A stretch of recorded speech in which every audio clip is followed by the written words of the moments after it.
The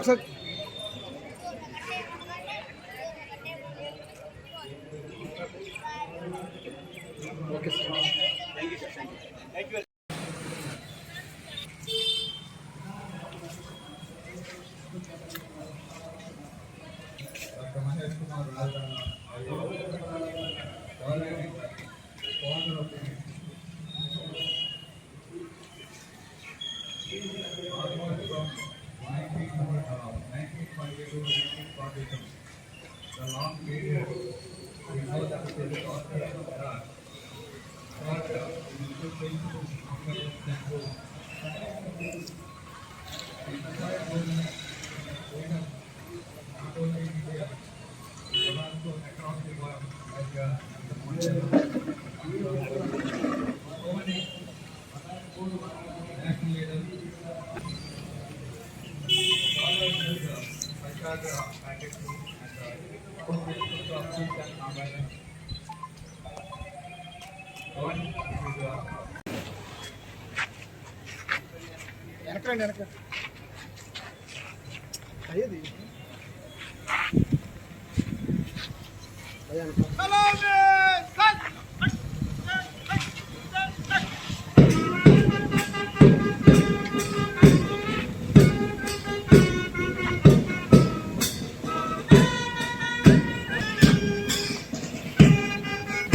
Kasamsetti Subhash Garki taking a position on the base of the dais.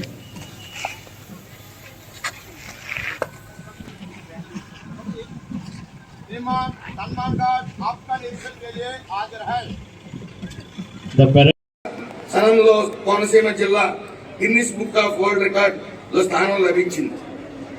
Malikapuram మండలం గొర్వపాలెం పంచాయతీ గ్రామం కేసులపల్లి గ్రామంలో hatchery స్థాపన కోసం 5 ఎకరాల భూమిని మత్స్యకారులకు కేటాయించబడింది. రామచంద్రపురం మండలంలో ద్రాక్షారామ గ్రామంలో సుమారు 4 ఎకరాల భూమిని ఫ్లాటెడ్ ఫ్యాక్టరీ కాంప్లెక్స్ స్థాపన కోసం ఏపీఐఐసి కేటాయించడమైంది. ప్రజల సమస్యల పరిష్కార వేదికగా కార్యక్రమం అధికారులను ప్రజలకు అత్యంత దగ్గరగా చేర్చే ప్రజా సమస్యలను పరిష్కరించడంలో మన జిల్లాలో రాష్ట్రంలో అగ్ర భాగాన నిలిచింది.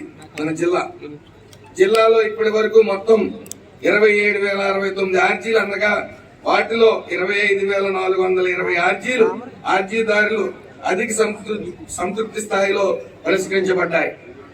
ఖరీఫ్ సీజన్ 2025 గాను 1,62,941 ఎకరాలు విస్తరణ వరి పంట సాగుతూ ఉంది. ప్రస్తుతం సీజన్ లో 52,178 మంది కౌలుదారుల రైతులకు రుణార్హత కార్డులు జారీ చేశాం.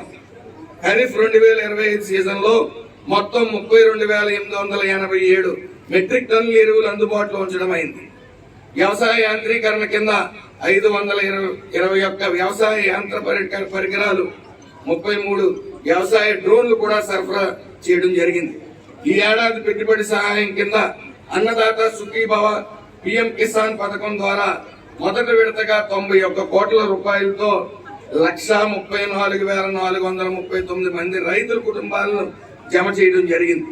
కొబ్బరి అభివృద్ధి సంస్థ ద్వారా కొబ్బరి తోటల పునరుద్ధరణ పథకం కింద హెక్టార్కి 53,000 రూపాయలు అందిస్తా ఉన్నాం.